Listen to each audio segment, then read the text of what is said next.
하늘의 축복이라는 제목으로 말씀을 전하고자 합니다. 임마누엘이라는 것은 결국 하나님이 우리와 함께 하신다는 것을 말하죠.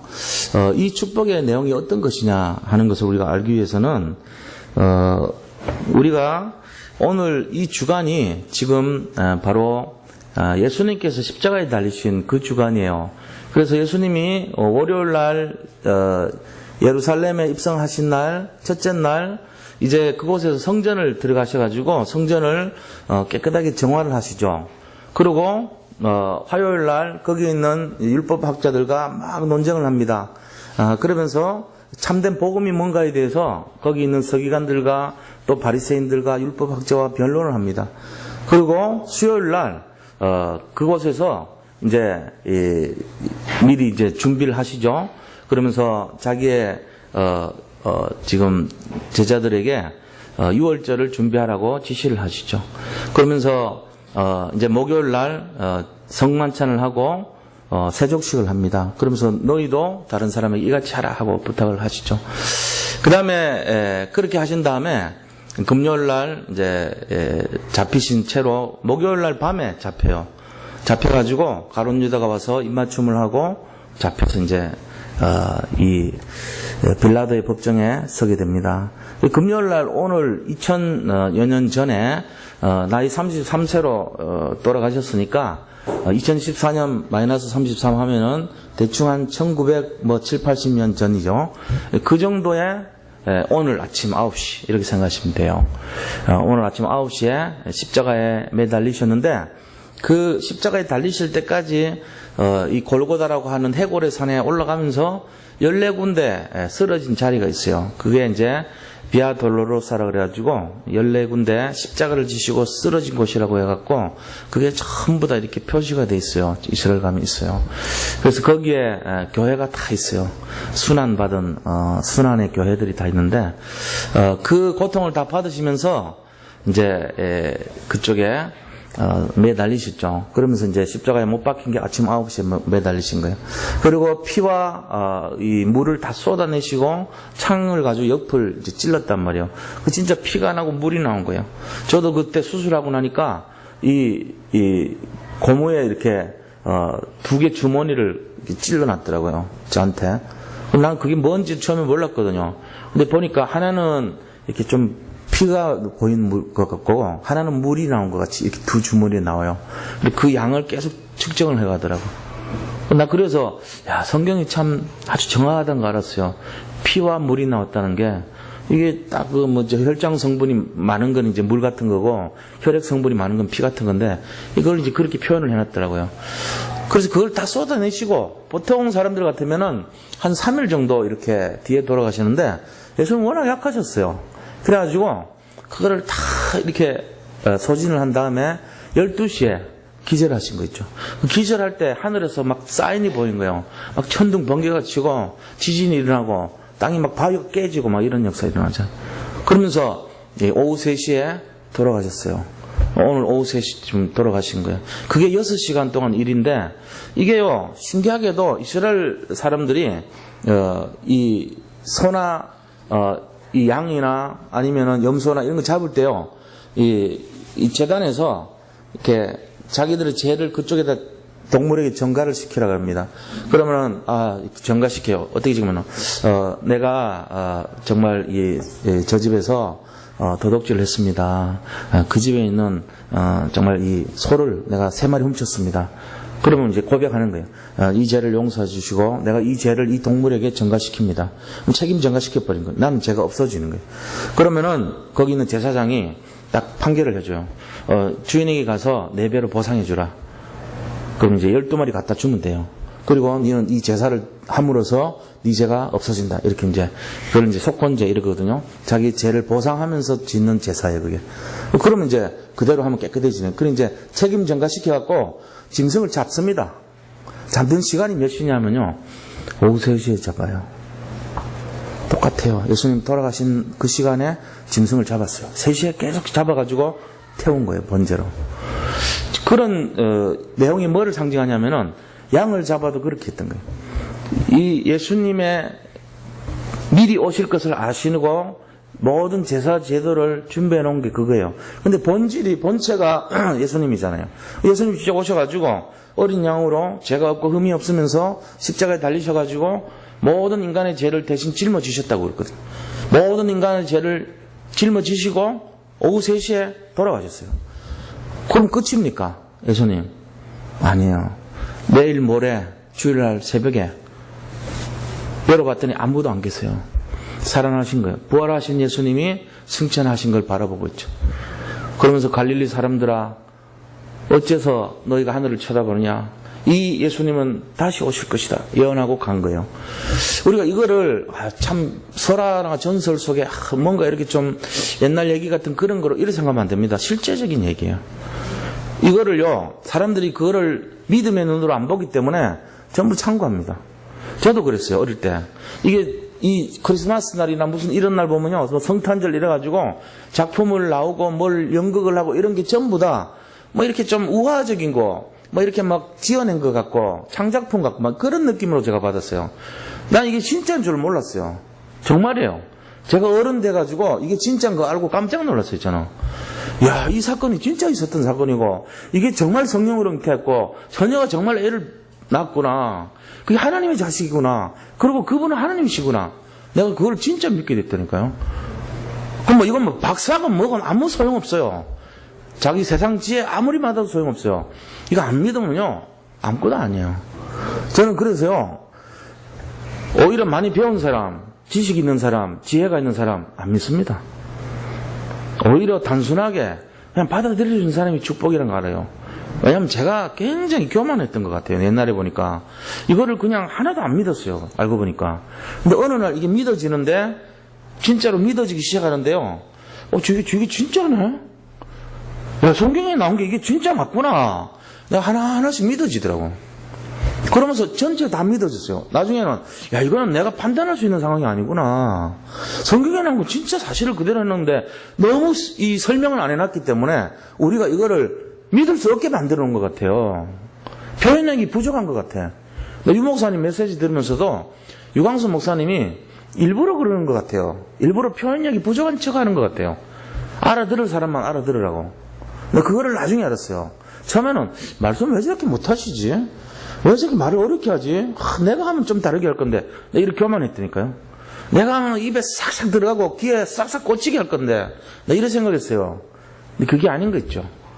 나중에 보니까 엄청난 비밀을 갖고 있는 거예요. 근데 그거를 일일이 설명할 수가 없는 거예요. 왜? 믿음의 사람이 필요하기 때문에요. 제가 오늘 이렇게 말해도요, 이 중에 진짜 믿는 사람이 있고 대충 믿는 사람이 있어요. 제가 그랬다니까요.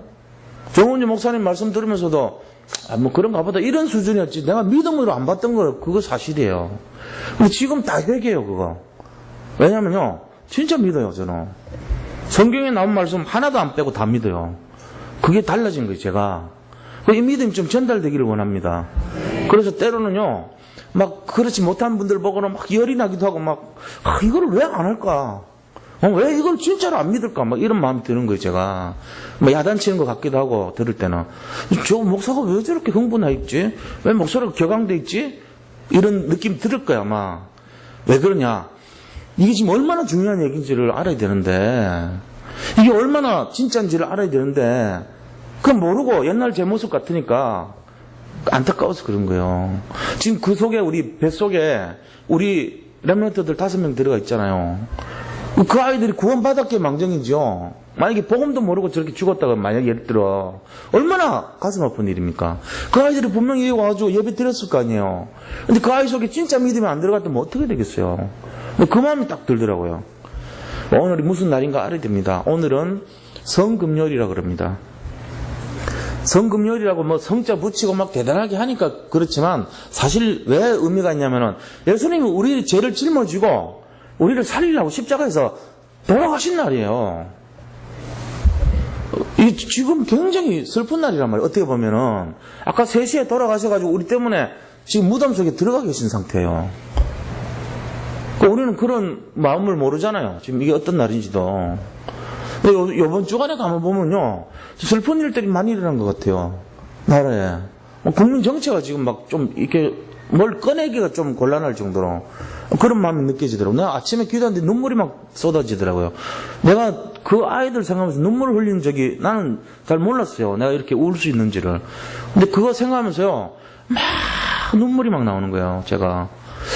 오늘 그 성금요일이라는 거 생각하니까 더 그런 것 같더라고, 내가. 아침에 새벽기도 끝나고요, 얼마나 많이 울었는지 몰라요. 하나님, 이럴 수가 있습니까? 이게 뭔 사인입니까, 도대체? 지금 왜 이런 일을 합니까? 나는 그 음성을 하나님 좀 받았으면 좋겠다 싶더라고요. 내가 오늘 그걸 이제 말씀드리고 싶은 거예요. 지금 한 사람이 돌아오는 거, 한 영혼이 너무 귀한데 하나님은 우리나라 전체에다가 뭐를 주고 있냐면은 렘넌트에 대한 생각을 자꾸 전하고 싶은 거예요. 지난번에 이 경주에서 한번 대학생들 모여가지고 부산 외대생들이 한번 이렇게 깔렸잖아요.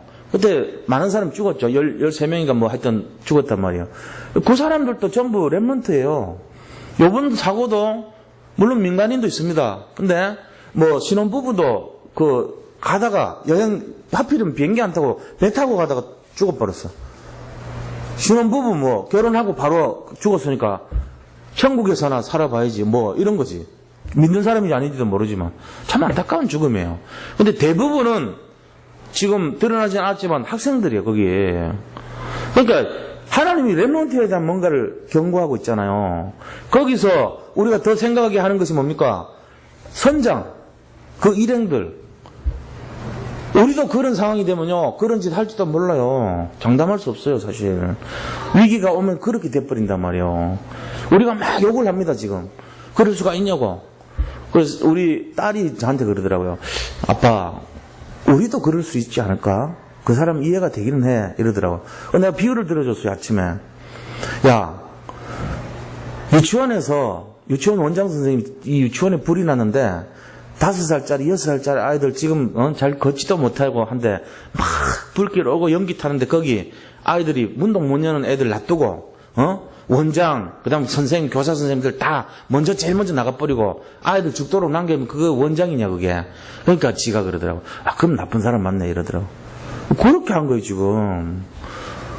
저도 배를 탔잖아요. 한 1년 6개월 배 타가지고 배라는 게 어떤 건지 알아요. 선장님은 거기에 배와 함께 죽는 거예요. 군대 함장님은 더 그렇죠. 저는 이제 군인 하면서 탔으니까. 있을 수 없는 얘기예요, 그거는. 거기 있는 사람들 다 조치하고 구명정에 태우고 얼마든지 할 수 있었거든요. 하나도 안 했잖아요. 거기 구명정만 42척이 있었대요. 그것만 내려가지고 전부 조끼 입어라, 뛰어내려 해버렸으면 다 살아났단 말이에요, 전부 다. 뭐 500명 그건 뭐 바다로 둥둥 다 뜨면서 기어 올라오기만 하면 되는데 그거를 놓쳤잖아요. 그 짧은 시간 하나를. 그러니까 이게 한 사람의 리더가 얼마나 중요한가도 우리가 봐야 돼요. 이게 사인입니다. 그게 지금 뭔 상태입니까? 불신자들의 상태입니다. 불신자들의 상태가 뭐죠? 아, 남은 살면 돼. 아, 나 아니면 상관없어. 남은 잘 되면 돼. 남은 바르면 돼. 남은 살면 돼. 성공하면 돼. 이거예요, 지금. 세상 사람들, 다른 사람들 관심 없어요, 지금. 결국은 누구 책임이냐면은, 우리 책임이라는 생각 들더라고요. 아, 우리가 교회 책임 아닙니까? 하나님. 우리가 해야 될 본질을 놓친 거 아닙니까? 이거. 우리가 진짜 제대로 행동하고 제대로 했다면은 영향을 받을 건데, 세상이. 뭔가 우리가 놓친 거 아닙니까? 이런 마음이 들더라고요. 결국 이건 내 책임 아니야. 나 한 사람의 책임 아니냐. 우리가 진짜로 사명을 감당하고 정말로 하나님 말씀을 중심으로 살아갔다면 세상 바뀔 거 아니냐. 그런 마음이 들더라고요. 그 안산에서 지금 그 어려움 당한 부모님들 찾아뵌 목사님이 글을 올려놨더라고요. 우리 가족들 가보니까 당당하더래요. 그래도 의연하게 대처하고 있더래요. 기도하면서 거기서 다른 사람들은 막 걱정하고 울고 근심이 깔려있는데 우리 성도님들, 부모님들 5가정은 그래도 거기서 기도하면서 당당하게 이렇게 하더라고. 그렇게 올려놨더라고요. 그 다행이죠. 그렇게도 해야 됩니다. 지난번 우리 경주에서 죽은 렘넌트 그 아버지도 보상금 5억을 받았잖아요. 그리고 2억 5천은 부산 외대 장학금으로 주고 나머지 2억 5천은 우리 덕평에 우리 후대들을 위해 가지고 교육센터 짓는 데다가 하라고 다 헌금해 버렸어요. 자기 딸 그 보상으로 받은 돈을 자기가 쓸 수가 없다 이거지. 그리고 그 아이를 위해서 값지게 써야 되기 때문에 하나도 손대지 않고 전체를 다 그렇게 드렸어요. 하나님 앞에 드린 거죠, 그분이. 우리 믿는 사람들의 중에서도 그렇게 하기 쉽지 않아요. 이혼했던 엄마가 오히려 반은 내 거니까, 내 자식이니까 이혼해가지고 전 남편한테 돈 돌려달라고 2억 5천. 그런 판국이에요, 세상 사람들은. 근데 우리 믿는 사람들 아버지는 다르죠. 그걸 다 하나님 앞에 다 드려버렸죠. 그게 맞는 거 아니겠습니까? 우리가 진짜 이 일을 지금부터 해야 되는 거예요. 정말 이 시대를 향해서 한 영혼을 바라보면서 이 정신을 퍼뜨려야 되는 겁니다. 그게 바로 홀리메이슨이야. 그렇게 거룩한 정신을 가지고 잃어버린 사람들을 찾자는 정신을 갖고 회복운동하는 것이 바로 홀리메이슨이란 말이에요. 돌아온 당자를 찾는 이번 주간의 메시지도 그런 거였습니다. 한 영혼이 천하보다 귀한데 집안에 있는 아들은요, 우리만 잘 살면 되고 우리만 되면 되지, 저 나쁜 자식 집안을 배신하고 나간 저 나쁜 자식 왜 돌려볼 필요가 뭐 있냐고. 그런다니까요. 그게 지금 이 세상을 변화시키지 못한 이유예요.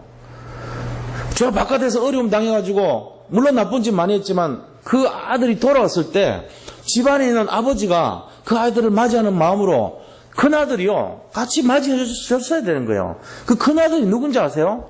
바로 접니다. 뭐 우리 성도님들 아닙니까? 여기 있는 분들이 다 큰아들이에요. 우리만 살면 돼, 우리만 깨끗하면 돼, 우리만 잘 살면 돼 이겁니까? 우리만 죄 안 지으면 돼 이겁니까? 그게 다 큰아들의 심정이에요. 그렇게 하면 안 된다는 거예요. 그걸 제가 말씀드렸던 거 아닙니까? 이게 지금 세상 곳곳마다 다 일어나고 있어요, 이 사실이. 우리가 진짜 뭔가를 좀 바꿀 때가 된 것 같아요. 하나님이 우리나라를 얼마나 사랑하시는가를 잘 보세요.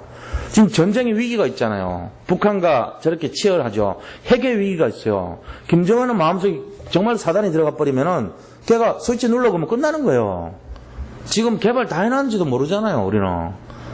걔가 그래도 호요식 하려고 저렇게 안 하고 있으니까 망정이지, 지가 희망이 없어져 봐요. 예를 들면 에이 남조선 너희들 한꺼번에 같이 망해보자 이러고 눌러버리면 어떡할 거예요. 예를 들어 끝나는 거예요. 그거는 우리는 막 지금도 막 돈 벌기 위해서 기를 쓰고 하는데 스위치 꽉 눌러버리면 어떻게 해요? 끝나는 거예요.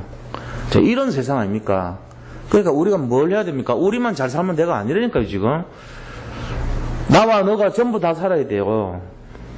나 자신뿐만 아니라 이웃을 위해서 진짜로 사랑의 마음으로 그들을 살려내야 되는 것입니다. 이게 지금 하나님의 음성이에요. 우리나라를 바라보라는 거예요.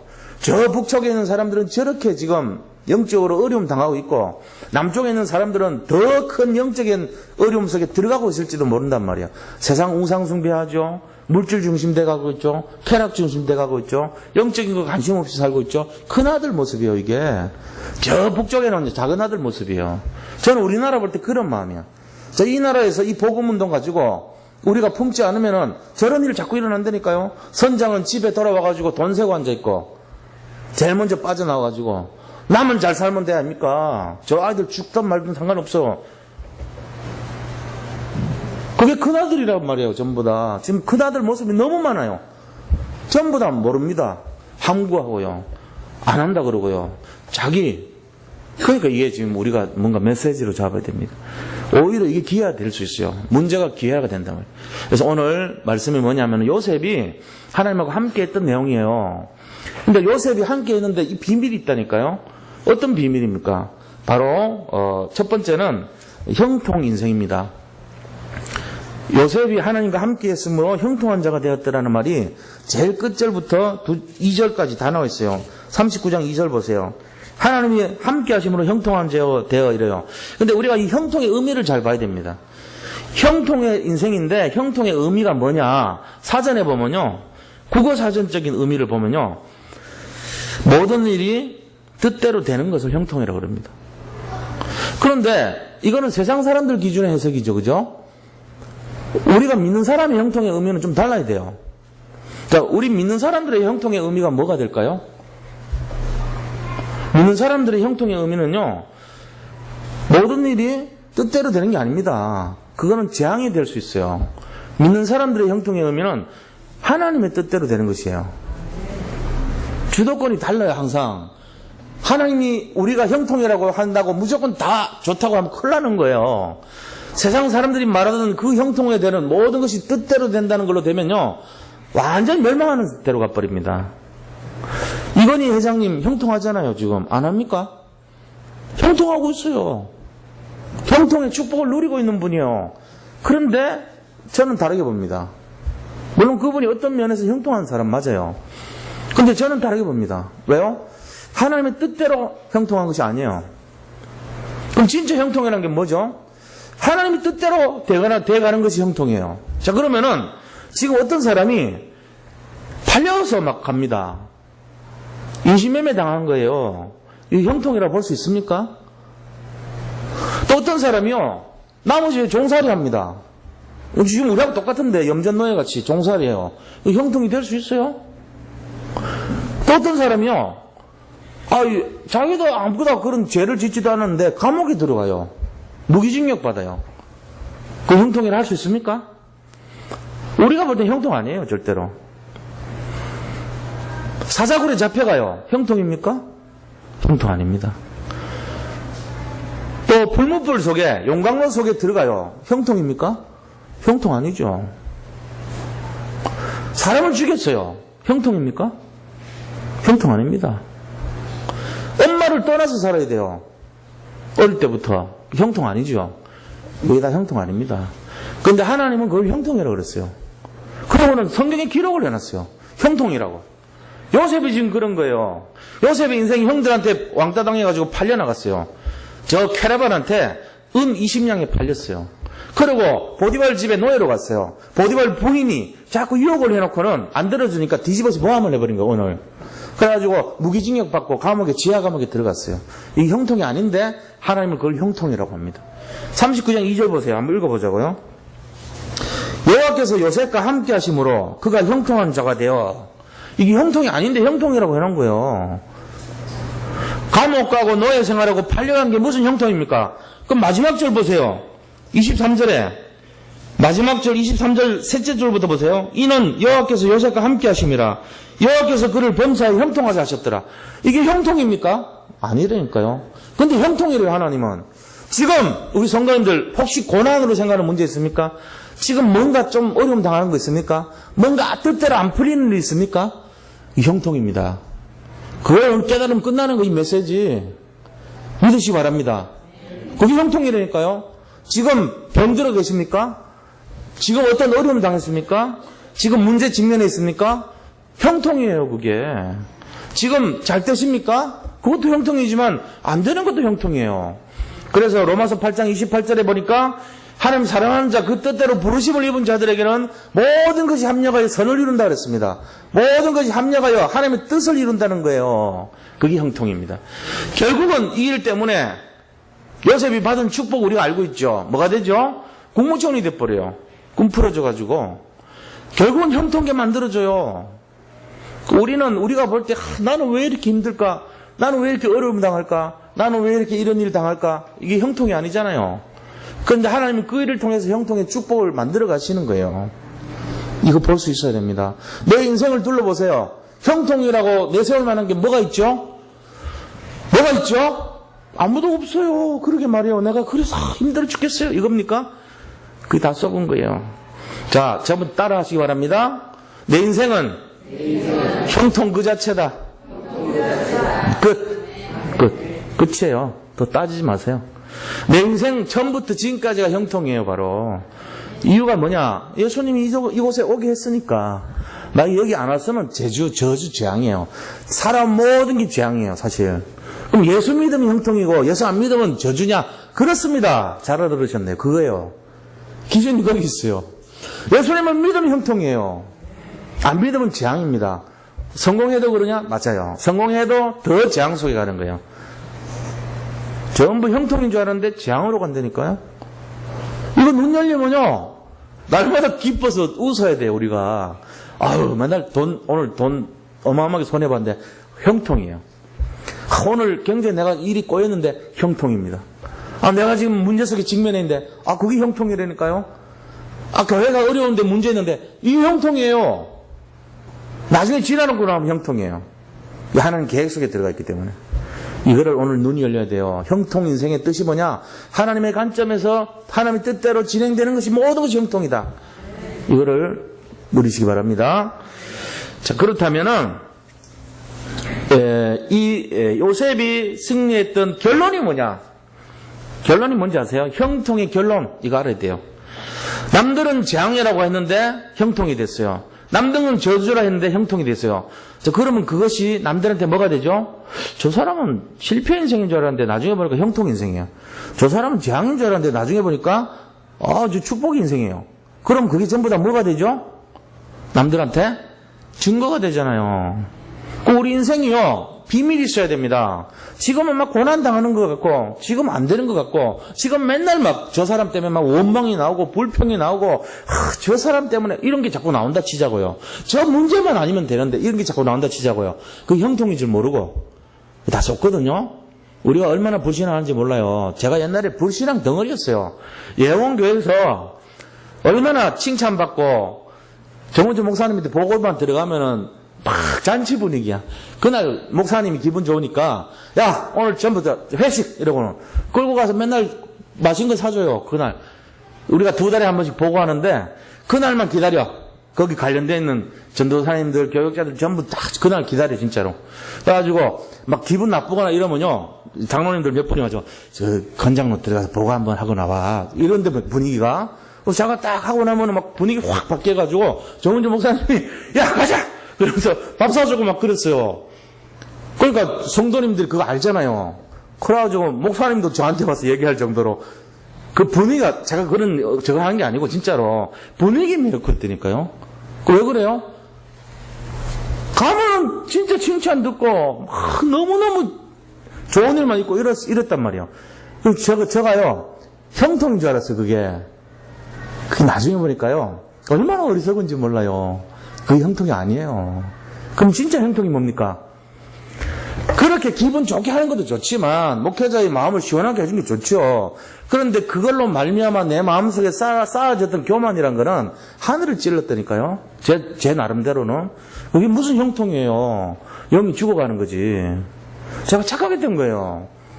내가 들어가면 나는 멋있게 할 수 있어. 내가 들어가면 할 수 있어. 이런 착각을 하고 살았다니까요.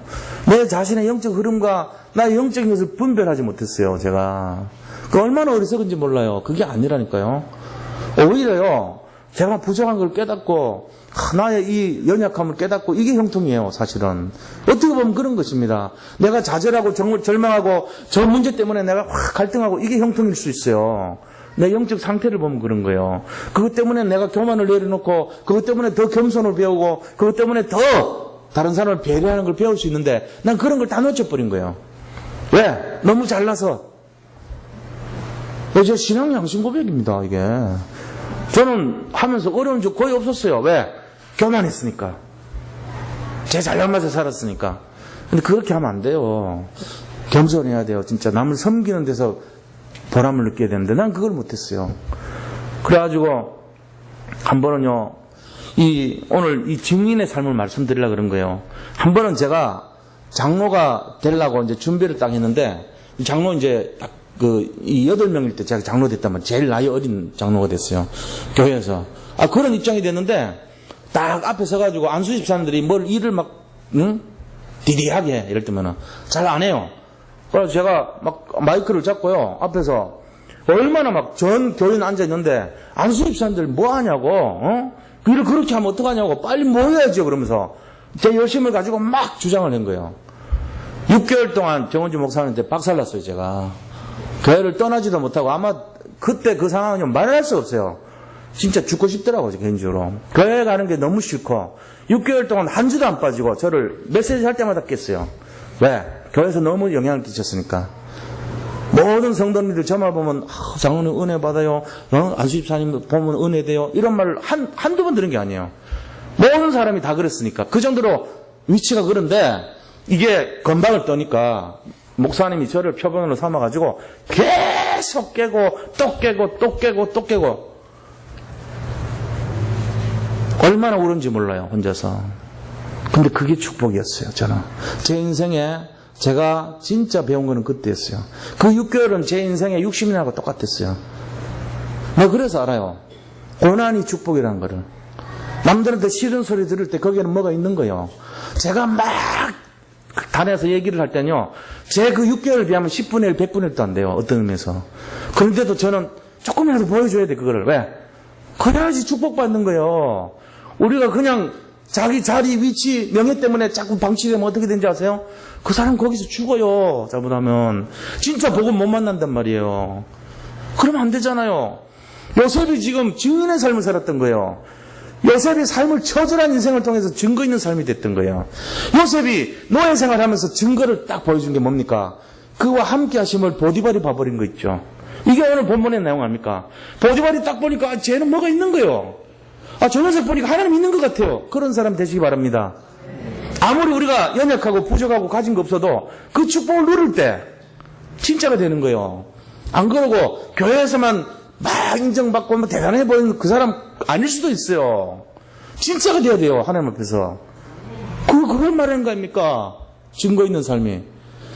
그리고 또 뭘 딱 했냐면은 요셉이 하여 은혜를 받으니까 하나님이 보디발 마음을 움직여가지고 가정 총무, 가정을 다스리는 사람으로 세운 거예요. 그게 증인이죠. 또 요셉 때문에 어떻습니까? 하나님이 보디발 집을 축복해 주잖아요. 막 이런 증거가 있어야 되잖아요, 우리가. 우리가 맨날 믿음 좋고, 막 신앙 좋고, 이렇게 한다고 하면서도 이런 증거가 하나도 없다면 어떻게 되겠어요? 그 사람은 종교인이에요. 그냥 교회를 왔다 갔다 하는 종교인이고, 기도에 익숙하고, 말씀에 익숙하고, 지식에 익숙한 그런 사람일 뿐이죠. 진짜 믿음의 증거가 없잖아요. 삶 속에서 영향을 끼칠 수 없잖아요. 그럼 어떻게 되겠어요? 가정 복음화, 민족 복음화, 현장 복음화 되겠어요? 안 된다니까요. 이웃 사람에게 복음의 영향을 끼칠 수 있냐고요? 안 되기도 있죠. 그래가지고 무슨 신앙인의 모습이겠어요? 그러니까 진짜가 돼야 된다는 말이 제 말은. 진짜가 되려면 뭐요? 현장에서, 삶 속에서 증거를 나타내야 돼요. 이게 요셉의 삶이었어요. 증인의 삶이에요. 자, 이게 두 번째입니다. 그럼 세 번째는 뭐였습니까? 세 번째, 위기를 바로 이해하라. 이겁니다. 오늘 이 말씀은요, 절대적인 위기예요. 뭐의 위기죠? 자기가 섬기는 주인의 부인을 농락했다고 죽음 앞에 서 있단 말이에요, 지금. 자기는 억울하지만 항변할 수 있는 입장이 아니에요. 이 히브리에서 잡혀온 노예잖아요, 주제가. 근데 거기서 그것도 말이 안 되는 짓을 했다고 지금 딱 모함을 받은 거예요. 여기서 말을 해도 안 되고 안 해도 안 돼요. 그런데 요셉이 뭐 했는가 이걸 보세요. 요셉은 원망한 적 없어요. 불평한 적 없어요. 오히려 뭐 했을까요? 조용히 순종했습니다. 하나님의 뜻이라면 내가 달게 받겠습니다. 하나님의 뜻이라면 위기가 축복이 될 줄 믿습니다. 하나님의 계획이라면 이것이 전화위복 될 줄 믿습니다. 하나님의 계획이라면 이 일이 오히려 나에게는 정말로 시대적인 응답의 시간표인 걸 믿습니다. 이런 마음으로 살았던 거예요. 이게 진짜 믿음의 사람이죠. 그러니까요, 우리가 그 사람이 문제라고 하는 그 문제를 들어보면은 그 사람의 상태를 알 수 있어요. 애들, 10살 밑으로 애들 문제가 주로 어떤 거요? 사탕 가지고 주로 울어요. 먹을 거. 관심이 그런 거라니까. 아까도 누가 울더라고, 여기서. 처절하게 울고 있더라고. 내가 들으면서 무슨 문제일까, 저 아이에게. 무슨 문제겠어요? 그 아이가 지금 이사 때문에 고민하겠어요? 아니면은, 엄마와의 사이의 애정관계 때문에 고민하겠어요? 아니면은 친구와의 사이의 우정관계 때문에 고민하겠어요? 아닐 것 같아요. 제가 볼 때 목소리 들어보니까 사탕을 하나 덜 줬든지, 자기가 먹고 싶었던 과자가 있는데, 재고가 없든지, 지금 그런 상태 아니겠어요? 내가 들으면서, 이 손은 빨리 줘라, 달래야지. 뭔가 그런 거예요. 아니면은, 장난감 레고가 형이 갖고 노는데 나는 왜 안 주냐? 이런 수준이겠죠. 그런 거란 말이에요. 10살짜리 넘어서 20살짜리 문제는요, 그거보다 조금 나요. 비슷해요. 떡길, 객길 수준이라. 연도별로 다 거의 수준이 무엇을 먹을까, 무엇을 마실까, 무엇을 입을까 이 수준이란 말이에요. 그런데 진짜 우리가 위기가 딱 왔다면은 이 위기를 해석하는 눈이 달라집니다. 인간의 모든 문제가 영적 문제구나. 저 사람도 영적 문제에 빠져 있구나. 흑암을 막아야 되겠다. 내가 지금 어떤 사람이냐? 나는 홀리메슨이다. 나 저 사람들을 구조할 특별 비밀결사대야. 내가 이거 살려야지. 그래서 후대들에게 언약 심어줘야 되겠다. 내가 이 복음을 놓치면 큰일 나겠구나. 이런 중심으로 살아가야 되는 거예요. 이 수준이 돼야 되죠. 그래서 그 눈물이 어떤 눈물인가가 틀린 거예요. 그 고민이 어떤 고민인가가 틀려요. 그런 수준 돼야 되는 거예요. 이게 바로 위기를 보는 해석하는 눈이란 말이에요. 오늘 말씀의 핵심이 거기 있는 거예요. 요셉은 절대적인 위기에 있었지만 그 위기가 오히려 축복의 기회가 됐던 겁니다. 왜? 하나님이 함께 하셨기 때문에. 결국은 하나님의 뜻대로 성취했기 때문에. 요셉이 감옥에 들어가야 된 이유 우리가 알죠? 정치 배워야 돼요. 그게 정치범 수용소였어요. 요셉이 보디발 집에 팔려갔던 이유가 뭡니까? 노예 생활 했던 이유는 그 나라의 경제와 문화를 배워야 되는 거예요. 그게 전부 국무총리 되기 위한 학습 과정이에요. 몇 년 동안 했냐? 13년 동안 딱 됐어요. 그러면서 때가 되니까 하나님이 총리로 탁 하는 사건을 다음 주에 제가 말씀드리려고 그러는 거예요. 다음 주에. 이게 우리가 하나님의 계획 속에 진행된다는 거예요. 이게 바로. 그 모든 게 합력해서 형통을 이루는 거예요. 오늘 이 비밀을 누리시기 바랍니다. 지금 눈앞에 문제 있습니까? 문제는 없다 그랬죠. 축복이라 그래요. 우리는 축복밖에 없어요. 우리가 어디 있더라도 용광로 속에 있더라도 저 바다 속에 있더라도 문제 아니에요. 축복이에요. 그거를 축복인 이유를 발견하는 것이 믿음입니다. 오늘 이 시간 그거 회복하시기 바랍니다. 모든 사람들이 이거는 문제라는 그 문제 때문에 불신앙이 생기는 거예요. 문제 없습니다. 문제 없습니다. 네, 그러면 돼요. 그럼 끝나는 거예요. 문제 없어요. 문제 있다는 것은 예수님 돌아가셨다는 거랑 똑같은 말이에요. 문제 없어요. 우리는 위기 없어요. 위기는 위험한 기회. 위험해 보이지만 기회예요. 무슨 기회? 위험한 축복의 기회예요. 그게 위기예요. 이거에 승리하셔야 됩니다. 그래서 결론을 말씀드리면 모든 성도님들은 하나님이 함께 하심으로 형통한 자라는 것을 믿으시 바랍니다. 여기 계신 분들은 단 한 분도 예외 없이 이 룰 안에 들어와 있어요. 이 법 안에 들어와 있어요. 하나님 지금 우리와 함께 하기 때문에 우리가 사는 모든 것이 형통해요. 교회 문제 없어요. 성도님들 갈등 없는 거예요. 없는 데 있는 것처럼 생각하는 건 속은 거예요. 없습니다.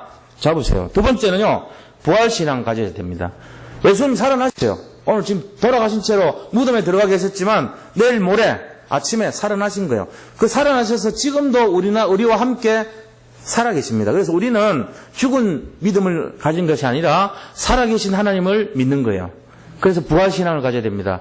기독교 신앙의 핵심은 부활신앙입니다. 이거 회복하시기 바랍니다. 세 번째가 뭐냐면은 위기는 모든 축복의 기회가 된다. 기억하셔야 돼요. 사람들은 그걸 걸림돌이라고 합니다. 세상 사람들은 그거를 정말로 걸림돌이고 장애물이라 그럽니다. 근데 그렇게 알았던 우리가 나중에 보니까 걸림돌이고 장애물이 아니에요. 발판이었어요. 디딤돌이에요. 징검다리예요. 이 눈을 가져야 돼요.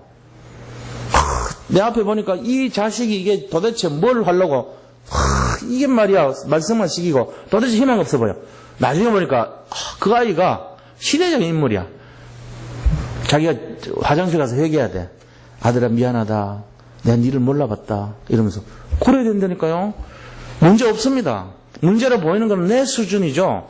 그거는 세상 사람들의 기준과 세상의 흐름이에요. 그런 거 아니에요. 다 버리세요. 오늘 하나님의 기준에 맡기세요. 우리가 어떤 문제와 어떤 사건도 하나님 눈으로 해석해 보세요. 하나님 살아계십니다. 제가 1분만 더 말씀드리면요. 이 지구상에 흘러가는 모든 현상을 보세요. 우주 전체를 바라보고요. 지구를 바라보세요. 우리하고 옆에 있는 달에도 먹을 거 하나 없고요. 달에요. 새가 한 마리 살지도 않아요. 근데 이 지구는요. 바로 근처에 있는데 태양에서 적당한 거리에 있으면 똑같이 혜택을 받아야 될 거 아닙니까? 그런데도 똑같은 거리에 있는데도 달에는 죽은 것처럼 해놓고는 지구에는 보세요. 지난번에 눈이 폭설이 얼마나 내렸던지 강릉에 어마어마하게 눈 내렸잖아요. 지금 보니까 개나리 펴 있어요 또. 진달래꽃이 확 열려 있어요. 이게 무슨 좋아해요? 하나님 좋아하죠 뭐. 이걸 볼 수 있어야 돼요. 사시사철 지루할까봐 봄, 여름, 가을, 겨울 만들어 놓고 막 꽃놀이하고 막 들러산으로 구경 다니게 만들어 놓고 또 지루할까봐 낮밤을 만들어 놨어요. 아침 저녁으로 하게 하고. 그리고 아무것도 없는 것 같은데 여기서 먹을 게 다 나왔어. 70억이 지금도 먹고 살고 있어요. 계속 먹고 자고 진에게 만들어 놨다니까요. 희한하지 않아요? 희한해요. 하늘에서는 계속 눈이 내리고 산소, 지금 물속에 있는 아이들 이틀, 3일 버틸까 말까 계산하는데 우리 이 지구 전체에 단 한 번도 산소 고갈됐다는 얘기 들어본 적 없어요. 전체 인구가요, 산소 다 마시고 살고 있는 거 있죠. 이틀, 3일 걱정할 게 아니에요. 앞으로 1000년을 걱정할 게 아니에요. 아무 걱정 안 해, 그런 거에 대해서 사람들이. 공기가 계속 올 것처럼 살고 또 마음껏 누리고 살고 있어요. 숨 못 쉴까봐 오늘 밤 자는데 산소 떨어지면 어떡하지?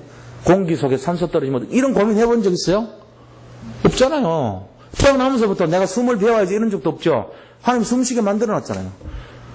엄마가 젖을 줄까? 걱정하고 살았습니까? 밥을 줄까? 걱정하고 안 살았죠? 식량 전쟁이 일어나면 그렇게 고민해야 돼요, 우리. 내일 양식이 떨어지면 어디서 구하지? 한 번도 그런 거 안 하고 살았잖아요. 우리는 지금 시대에 밥 때문에 걱정한 거 없잖아요.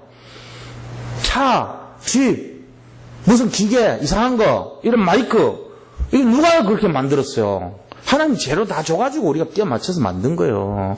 그거 할 수 있는 지혜를 미리 주셨어요. 이 정도 되면 생각해 볼 게 있어요. 뭡니까? 이거 누가 만들었지, 진짜? 누가 이렇게 똑똑하게 만들었지? 하나님이. 난 생각할수록 기가 막혀요. 야, 참 신기하다. 이렇게 지구를, 하루에 어마어마한 속도로 돌리고 있잖아요. 24시간 만에 지구 한 바퀴 돌리고 있다니까요. 이게 만약 기계라면 수천 년 되면 고장나야 돼요. 고장 한 번 안 나고요. 여전히 똑같이 돌아가고 있어요. 365일 2422일이에요. 지구 한 바퀴 도는 게, 태양계를 도는 게 365.2422일. 정확하게, 지금도 여전히 정확하게. 하루도 정확하게 24시간. 너무너무 정확하게.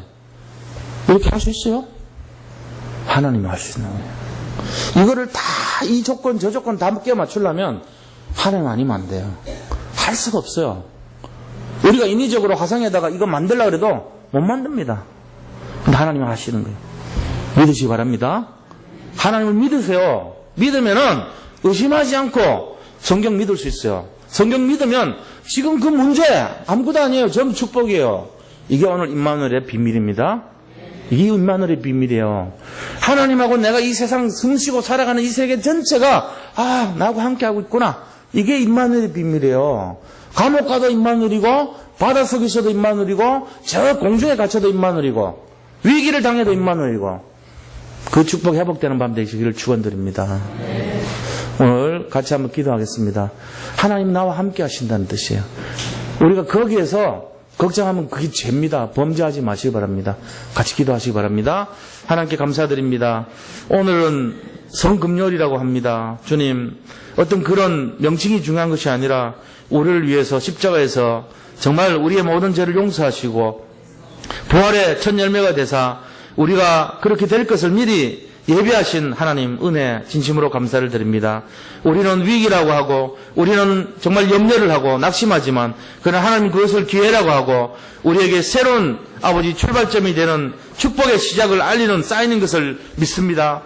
주여 현실에 속지 말게 하시고 모든 것이 하나님의 은혜요 하나님의 형통에 시간병 것을 깨닫게 하여 주옵소서. 오늘 이 밤에도 주의 성령이 우리의 마음속에 믿음을 도와주는 밤 되기를 원합니다. 주님께서 역사하시고 응답하여 주시옵소서. 정말로 부활신앙 회복하여서 아버지 정말 살아계신 하나님을 믿는 믿음 속에 승리하게 하여 주시옵소서. 특별히 지금 오늘 이 밤에도 수고하는 모든 잠수사들 힘을 주시고 정말로 한 영혼이라도 구원할 수 있도록 살릴 수 있도록 주님께서 역사하여 주시옵소서. 감사를 드리며 예수 그리스도 이름으로 기도드립니다. 아멘. 자, 오늘 이 밤 우리 같이 한번 기도하겠습니다. 여기 기도 제목이 나와 있는데요. 오늘 그대로 똑같이 하면 됩니다. 지난주하고 같이 한번 기도하겠습니다. 우리의 여기 있는 내용대로 같이 함께 기도하도록 합니다. 주여 한번 하고 기도하겠습니다. 주여! 하나님, 오늘 이 밤에 우리 모든 성도님들이 정말로 기도와 간구로 무장된 밤이 되기를 원합니다. 주님께서 정말 이번 우리 모든 성도님들 정말 다락방의 시간표 속으로 들어갈 수 있도록 역사하여 주시옵소서.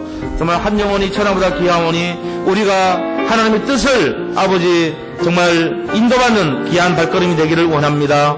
우리가 오늘 이 밤에 다시 한번 주님의 그 은혜와 정말 주님의 아버지 우리를 사랑하신 그 크신 사랑이 회복되는 밤 되기를 원합니다. 정말로 다락방 속으로 다락방 정신을 회복하기를 원하오니 우리 삼돌 성교회 모든 성도님들이 이 말씀운동 현장 속에서 인도받게 하여 주시옵소서. 석촌동을 집중 캠프하고 있사오니 아버지 귀한 만남의 축복을 허락하시고 정말 현장 살리고 아버지 모든 흑암의 역사를 결박할 수 있도록 아버지 영적으로 역사하여 주시옵소서. 불광사와 미륵사 원물교교당 석촌동 고분의 역사는 모든 흑암의 세력이 결박되게 하여 주옵소서. 전도를 방해하는 자들이 결국은 아버지 정말 존재하지 못하도록 하나님께서 모든 흑암 저주의 세력이 결박되게 하여 주시옵소서. 모든 성도님들이 본부훈련 속에 들어가 새로운 시작될 수 있도록 인도하여 주시고 아버지 대신방을 통해서 세임 얻고 다락방의 응답을 받을 수 있도록 주님께서 문을 열어주시기를 원합니다. 우리 4월 27일 날 새생명 초청 예배를 통해서 영혼군의 중심이 회복되기를 원합니다. 주여 역사하여 주옵소서. 모든 환자분들이 아버지 정말로 영적인 힘을 받고 회복의 역사를 이루기를 원하오니 한 분 한 분마다 정말 세임 다하여 주옵소서. 그들의 아버지 영육권을 치료하여 주시고 정말로 육신의 힘을 얻어서 승리하게 인도하여 주시옵소서. 우리 윤유승 권사님, 김명수 성도님, 김미자 집사님, 강혜진 성도님, 권성민 권사님, 박성남 안주 집사님, 김현석 성도님, 박영희 성도님 회복을 위해 기도합니다. 주여 함께하여 주시고 정말로 치료하여 주시고 깨끗하게 낫게 하여 주옵소서. 오직 주님 바라보고 세임을 얻게 하여 주시기를 원합니다. 믿음으로 결단하여 승리하게 하여 주시옵소서. 모든 불신앙의 세력이 떠나게 하시고 하나님께서 전능하신 능력으로 치료의 영성을 받아서 그 아픈 부위로 만져주시고 새로운 힘과 능력으로 함께하여 주셔서 재창조의 능력을 나타내 주옵소서. 아버지 하나님 정말로 홍해가 갈라진 역사를 보게 하시고 오직 믿음으로 승리하는 우리 모든 성도님들 에게 축복해 주시옵소서. 아버지 교회 위기시대 우리 노예 집중훈련을 통하여서 1만 개의 세교운동을 진행하는 가운데 있사오니 정말로 연약한 미자립 교회들 도울 수 있도록 우리의 마음